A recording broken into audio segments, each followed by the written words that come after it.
Indrajit study point में आप सभी का स्वागत है। हम पढ़ रहे हैं एनसीईआरटी क्लास 9 अध्याय 1 फ्रांसीसी क्रांति, जिसमें हम पढ़ेंगे क्रांति की शुरुआत। इसके ऊपर हमने पढ़ा है अभी 18वीं सदी के उत्तरार्ध में फ्रांसीसी समाज, 18वीं सदी के शुरुआत में किस तरह फ्रांसीसी समाज था, जीने का संघर्ष, ये सब हम देख चुके हैं। अब क्रांति सही मायने में कैसे हुआ और कब से शुरू हुआ, ये सुनिए। पिछले भागों में आप देख चुके हैं कि किन कारणों से लुई 16वां ने कर बढ़ा दिया, टैक्स बढ़ा दिया। क्या आप सोच सकते हैं कि उसने ऐसा कैसे किया, क्यों किया? ऐसा उसने किस लिए किया? इसलिए किया क्योंकि उसका खर्चा उठाना बहुत दिक्कत होता था, तो खर्चा निकालने के लिए ही टैक्स बढ़ा दिया। प्राचीन राजतंत्र के तहत फ्रांसीसी सम्राट अपनी मर्जी से कर नहीं लगा सकता था। मतलब एक प्राचीन राजतंत्र था वहां पे फ्रांसीसी सम्राट का। मतलब राजा अपने मर्जी से कभी भी कर को नहीं बढ़ा सकता, नहीं लगा सकता है। इसके लिए उसे स्टेट जनरल, तीनों स्टेट जो था ना, स्टेट जनरल प्रतिनिधि सभा की बैठक बुलाकर नए करों के अपने प्रस्ताव पर मंजूरी लेनी पड़ती थी। मतलब जो अपना प्रस्ताव है उसको आप बोलो, अगर मंजूरी मिल जाए तो उसको लागू करो, और नहीं तो वो लागू नहीं किया जाएगा। तो ऐसा एक परंपरा था उधर का। लेकिन उस परंपरा को सब खत्म करते हुए इसने स्टेट जनरल, एक राजनीतिक संगठन संस्था थी, एक राजनीतिक, जिसमें सारे राजनेता लोग उसमें थे, आते थे, जिनमें तीनों स्टेट अपने अपने प्रतिनिधि भेजते थे। अब देखो, और चर्च वाला हो गया, और चर्च के बाद हो गया ये लोग कुलीन जो थे वो, और उसके बाद से नीचे का थर्ड स्टेट और मध्य वर्ग का लोग जो व्यापार वगैरह से, ये सब अपने अपने प्रतिनिधि को भेजते थे। आज भी पार्लियामेंट में कौन कौन जाता है? जो पहले से राजतंत्र में था वो जाता है, जो राजा वगैरह है सब वो भी जाता है। उसके बाद से आपको सांसद जाएगा, विधायक जाएगा, तो अपने अपने क्षेत्र से उन लोग भेजते हैं। भेजते क्या, चला जाता है सब। पहले तो भेजा जाता था, पहले भेजने का प्रथा था, आज कुछ नहीं है, गाड़ी उठाया चल गया। लेकिन सम्राट ही यह निर्णय करता था कि किस इस संस्था की बैठक कब बुलाई जाए। लेकिन ये सम्राट को ही तय करना था कि संस्था कब बुलाई जाएगी। इसकी अंतिम बैठक सन 1614 में बुलाई गई थी, जब यहाँ पर लुई 15वां होगा, 15वां चाहे 14वां, तो उसने ही पहला बार बुलाया था किसको। और 1614 के बाद कभी भी नहीं बुलाई गई। अंतिम बार कब बुलाया गया? फ्रांसीसी सम्राट लुई 16वां ने 5 मई 1789 को नए करों के प्रस्ताव के अनुमोदन के लिए स्टेट जनरल की बैठक बुलाई। मतलब जोड़ो यहाँ पे कितने साल बाद? 170 साल बाद फिर से वो सभा बुलाई गई, जिसमें प्रस्ताव था कर को बढ़ाना। प्रतिनिधियों की मेजबानी के लिए, मतलब अपने अपने एरिया के मेजबानी के लिए, मतलब अपने एरिया को प्रस्तुत करने के लिए वर्साय के एक आलीशान भवन को सजाया गया। वहां पे वर्साय एरिया में, तो वर्साय में एक किला था, भव्य किला था, बहुत सुंदर। तो उस किला को सजाया गया। पहले और दूसरे स्टेट ने इस बैठक में अपने 300 प्रतिनिधि भेजे, जो आमने सामने के कतार में बैठाए गए। कौन कौन? पहला स्टेट और दूसरा स्टेट कितना भेजा? 300 प्रतिनिधि भेजा गया। उसने 300 को भेज दिया, और वो आमने सामने कतार में बैठ गए, एक इधर तो एक इधर, एक लेफ्ट एक राइट। तीसरे स्टेट के 600 प्रतिनिधि उनके पीछे खड़े किए गए। और तीसरे स्टेट, वो तो भाई थोड़ा कमजोर प्राणी होते थे, इसलिए उनको पीछे खड़ा कर दिया गया 600 को, 300 इधर 300 उधर। तीसरे स्टेट का प्रतिनिधित्व इसके अपेक्षाकृत समृद्ध एवं शिक्षित वर्ग कर रहे थे, और तीसरे स्टेट से जो शिक्षित जो पढ़े लिखे थे, जितना भी पढ़ा लिखा उसमें से हो सकता था, वही वहां का प्रतिनिधित्व करता था। किसानों, औरतों एवं कारीगरों का सभा में प्रवेश वर्जित था। किसान, कारीगर और औरत, इन लोगों को सभा में नहीं आना था। इन लोगों को मना था कि वहां पर नहीं आओ। फिर भी लगभग 40,000 पत्रों के माध्यम से उनकी शिकायतों एवं मांगों की सूची बनाई गई। अब यहाँ पर सूची भी है, जिसे प्रतिनिधि अपने साथ लेकर आए थे। 40,000 को पढ़ते पढ़ते 3 दिन लग जाएगा, क्योंकि उतना बड़ा सभा है, तो सभा में तो बोलना पड़ता है ना, चिल्ला चिल्ला कर, गला ही खराब हो जाएगा। कोई बात नहीं, 600 है, सब पूरा कर लेगा। स्टेट जनरल के नियमों के अनुसार प्रत्येक वर्ष को एक मत देने का अधिकार है।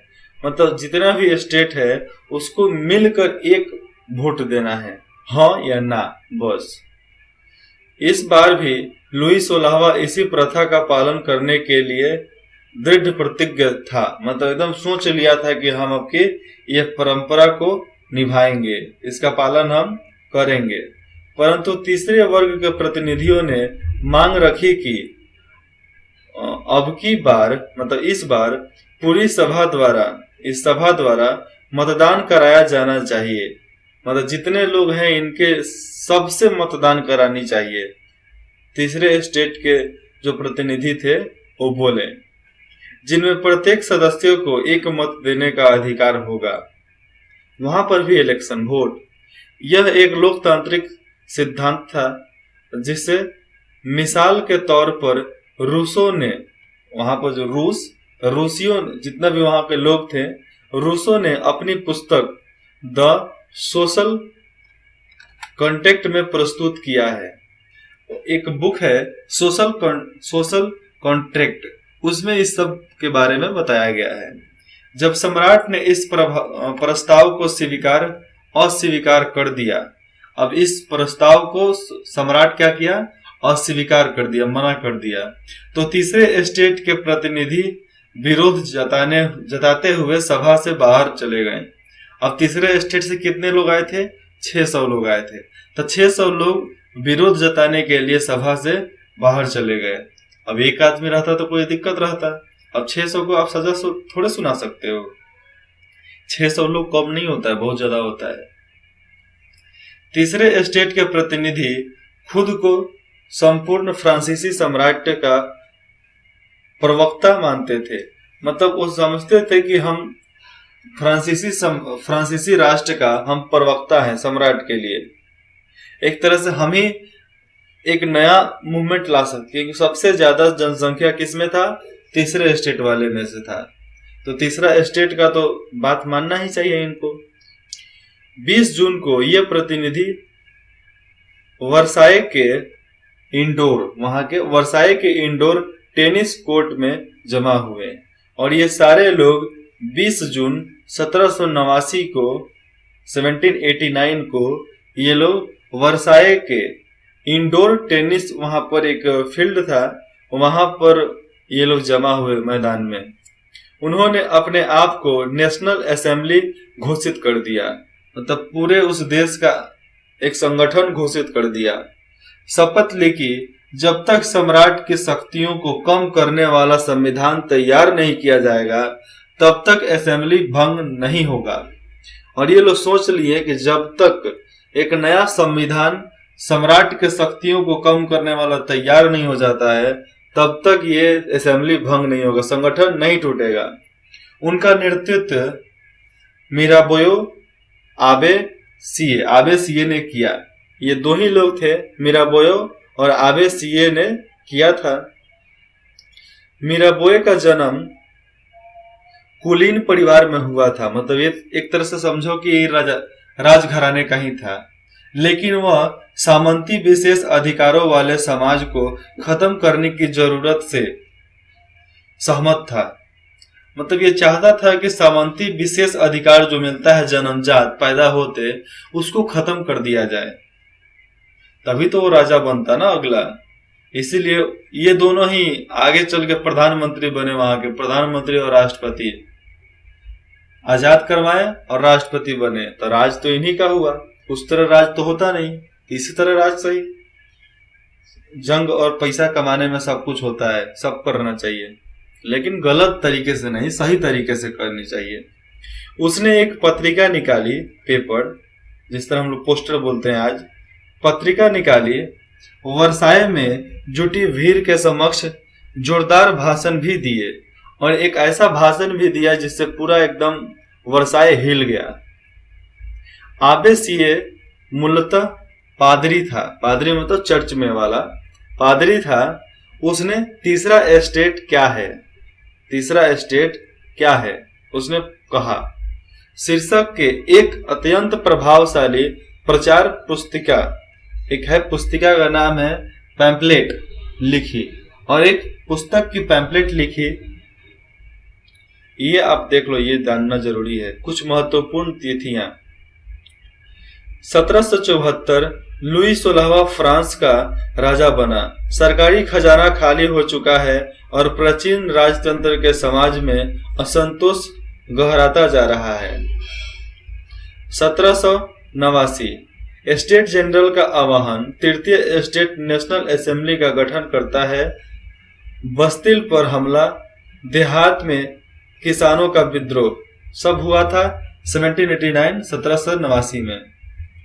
1791 सम्राट की शक्तियों पर अंकुश लगाने और सभी मनुष्यों को मूलभूत अधिकार प्रदान करने के लिए संविधान बनाया जाता है। 1792 से 93 के बीच में फ्रांस गणराज्य बनता है। सिर काट कर राजा को मार दिया जाता है। कितना में? ये 92 से 93 के बीच में राजा का गला काटकर उसकी हत्या कर दी जाती है। जैकोबिन गणराज्य की पतन, और जैकोबिन जो गणराज्य था उसका पतन हो गया। फ्रांस पर डायरेक्टरी का शासन हो गया, और उसके बाद से डायरेक्टरी का शासन हो गया फ्रांस के ऊपर, मतलब पॉलिटिकल पार्टी का शासन हो गया। 1804 नेपोलियन फ्रांस का सम्राट बनता है। यूरोप के विशाल भूभाग पर कब्जा कर लेता है, और यूरोप के बहुत ज्यादा भूभाग पर कब्जा करता है। 1815 वाटरलू में नेपोलियन की हार, उसके बाद वाटरलू में नेपोलियन की हार हो जाती है 1815 में। ये क्रियाकलाप है जो आप अपने सुविधा के लिए पढ़ सकते हैं। तृतीय स्टेट के प्रतिनिधि मध्य में एक मेज पर खड़े असेंबली अध्यक्ष बेयली की ओर हाथ उठाकर शपथ लेते हैं। सब लोग शपथ लेते हैं हाथ उठाकर कि हम ये असेंबली को भंग नहीं करेंगे। क्या आप मानते हैं कि उस समय बेयली निर्वाचित प्रतिनिधियों की ओर पीठ करके, देखो मर्द पीठ का मतलब भी एक अलग शब्द हो जाता है, लेकिन पीठ करके, उसके पीछे घूमकर पीठ करके खड़ा रहा होगा। बेयली को इस तरह दर्शाने चित्र 5 के पीछे डेविड का क्या इरादा प्रतीत होता है। डेविड जो चित्र बनाया है उसका क्या आशा, मतलब वो क्या सोचकर ये चित्र को बनाया, क्या दर्शाना चाहता है। ये क्रियाकलाप आप सोच सकते हो, लिख भी सकते हो इसके बारे में। एक तरह से लिखोगे तो आपके लिए ही सही है। देखो इधर ये सब लोग पीठ करके खड़ा है, ये आगे करके खड़ा है ना मेज पे, मतलब हम आगे हैं, आप साथ दो, हम आगे हैं, दुनिया जीतेंगे। एक विशाल पेंटिंग के लिए जॉक लुई डेविड द्वारा बनाया गया शुरुआती रेखांक, यह तस्वीर नेशनल असेंबली पर लगाई जानी थी। यह नेशनल असेंबली का एक समझ लो चित्र था। देखो इतने लोगों की हाथ बनाना, इतना लोगों का सिर बनाना कोई भी कलाकार के लिए बहुत बड़ी बात होती है, आसान बात नहीं होता ये। तो जिस वक्त नेशनल असेंबली संविधान का प्रारूप तैयार करने में व्यस्त था, पूरा फ्रांस में आंदोलन हो रहा था। कड़ाके की ठंड के कारण फसल मारी गई थी, और बहुत ज्यादा ठंड पड़ता है उधर, इसके वजह से बर्फ का गोला भी गिरता है, बर्फ भी बारिश होता है, सारा फसल बर्बाद हो गया। पाव रोटी की कीमतें आसमान छू रही थी, और उधर का लोग पाव रोटी ज्यादा खाता है ना 4-4 दिन रख कर, इसलिए उधर उसकी कीमत बहुत ज्यादा बढ़ गई। बेकरी मालिक स्थिति का फायदा उठाते हुए जमाखोरी में जुट गए। और बेकरी का जो मालिक था जमाखोरी के लिए, पैसा कमाने के लिए अब जमाखोरी करने लगा। उसको मतलब थोड़ा देर के लिए दाब देता था कि हम बाद में बेचेंगे। बेकरी की दुकान पर घंटों के इंतजार के बाद गुस्साई औरतों के भीड़ ने दुकान पर हमला कर दिया। दूसरी तरफ सम्राट ने सेना को पेरिस शहर का नाम है, तो पेरिस में प्रवेश करने का आदेश दे दिया था। कुर्द भीड़ ने 14 जुलाई को बस्तिल पर धावा बोलकर उसे नेस्तनाबूद कर दिया। मतलब बस्तिल पर हमला किया और उसके कमांडर को मार दिया। कमांडर जनरल को मारने के बाद उस किला को नेस्तनाबूद मतलब एकदम खाक जला वला दिया सब। उसके बाद नष्ट कर दिया, खत्म, किला खत्म। इलाकों में गांव गांव यह अफवाह फैल गई कि जागीरों के मालिकों ने भारे पर लठैतों और लुटेरों के गिरोह बुला लिए हैं जो पकी फसल को तबाह करने निकल पड़े हैं। और गांव में यह अफवाह हो गया कि जो वहां के जागीरदार हैं, जो वहां के मालिक हैं, तो वो क्या किए हैं, पैसा देकर भारे पर लठैत मतलब लाठी लेकर मारने वाले सिपाही एक तरह से, और लुटेरा जो डाकू वगैरह होता है, तो उसके गिरोह को बुला लिया है। तो जो हमारा फसल तैयार है उसको बर्बाद करने के लिए उसको बुलाया है। कई जिलों में भय के आक्रांत होकर मतलब भय से बहुत ज्यादा डर कर किसानों ने कुदाल और बेलचा, कुदाल का काम होता है खेत को कोड़ना, बेलचा का काम होता है मिट्टी वगैरह कुछ गोबर वगैरह उठाना। तो बेलचों से गांव में हर किला होता था जिसको बोलते थे चैट्यू, तो किले पर आक्रमण कर दिया। उन्होंने अन्न भंडार को लूट लिया और लगान संबंधित दस्तावेज को जलाकर राख कर दिया, और जो लगान लेने वाला जो कागज था उसको जला दिया। कुलीन बड़ी संख्या में अपनी जागीरें छोड़कर भाग गए, और वहां से कुलीन लोग अपनी अपनी जागीर छोड़कर भाग गए। जिस तरह बहुत सारे, जब देश आजाद हुआ अपना हिंदुस्तान और पाकिस्तान बना, तो बहुत सारे मुसलमान लोग हत्याकांड के वजह से यहाँ से अपना सब कुछ छोड़ छाड़ के भाग गए। फिर भी भागने के बाद ट्रेन में उनको काट दिया गया, क्योंकि एक ही ट्रेन चलती थी हिंदुस्तान से पाकिस्तान तक, और उसमें पूरा लाश जाता था और लाश आता था। पहले शुरुआत पाकिस्तान से ही हुआ था, इसलिए हिंदुस्तान वाले भी भड़क गए। तो इसमें गलती थी वहां के प्रशासन की, प्रशासन तंत्र की, और वहां के जो जिन्ना थे उनका। उसको तो राष्ट्रपति बनना था ना, बेहुदा को। तो कुलीन लोग देश छोड़ के भाग गए। बहुते ने तो पड़ोसी देशों में जाकर शरण ले ली, और कुलीन लोग अपने पड़ोसी देश में जाकर शरण ले ली और वहीं पर रहने लगा। अपनी विद्रोही प्रजा की शक्ति का अनुमान करके लुई 16वां ने अंततः नेशनल असेंबली को मान्यता दे दी, और यह भी मान लिया कि उसकी सत्ता पर अब से संविधान का अंकुश होगा। और ये कौन मान लिया? लुई 16वां राजा ने। 14 अगस्त 1789 की रात को असेंबली ने करों, कर्तव्यों और बंधनों, जो बंधन था उन लोगों पे, बंधनों वाली सामंती व्यवस्था के अनुमूलन का आदेश पारित कर दिया। पादरी वर्ग के लोगों को भी अपने विशेष अधिकार को छोड़ देने के लिए विवश किया गया। धार्मिक, जो धर्म से रिलेटेड चर्च में थे, धार्मिक कर लगता था, धार्मिक कर समाप्त कर दिया गया, और चर्च के स्वामित्व वाली भूमि जब्त कर ली गई, और जो चर्च की जो भूमि थी उसको जब्त कर लिया गया। इस प्रकार कम से कम 20 अरब लिब्रे, मतलब रुपया है, 20 अरब लिब्रे की संपत्ति सरकार के हाथ में आ गई, और उसके बाद से 20 अरब लिब्रे की संपत्ति सरकार अपने कंट्रोल में ले लिया।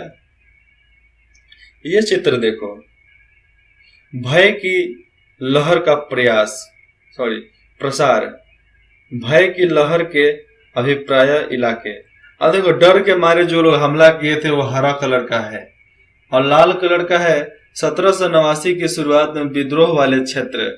और लाल वाले में 1789 में विद्रोह हुआ और बाकी लोग डर के मारे लोगों को काट डाले।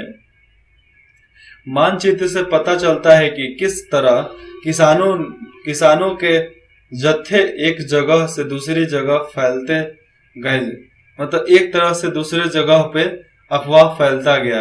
अब कहीं से भी जाएगा तो एक तरफ से कोई ना कोई तो आता ही होगा, अफवाह फैला दिया, पूरा वहां के जमींदार वगैरह को, जागीरदारों को खत्म कर दिया सब। अगले पार्ट में पढ़ते हैं, फ्रांस संवैधानिक राजतंत्र बन गया। अगर आपको पिछले पार्ट में कोई भी दिक्कत हो, इसमें अगर कुछ भी डाउट हो तो आप कमेंट करके पूछ सकते हैं, आपके डाउट को क्लियर किया जाएगा विदिन 24 आवर में। ठीक है, आप इसी तरह पढ़ते रहो, मन लगा कर पढ़ो, क्योंकि इतिहास कोई बोरिंग सब्जेक्ट नहीं होता है, इतिहास बहुत ज्यादा इंटरेस्टेड सब्जेक्ट होता है। मैं खुद देखो, इसीलिए अपने इंटरेस्ट को बनाए रखो। देखो, मन को मना लोगे पढ़ना है तो दुनिया की कोई शक्ति नहीं है जो तुम्हें रोक सकती है पढ़ने से। ओके, इंद्रजीत स्टडी पॉइंट में बने रहने के लिए आप सभी का धन्यवाद।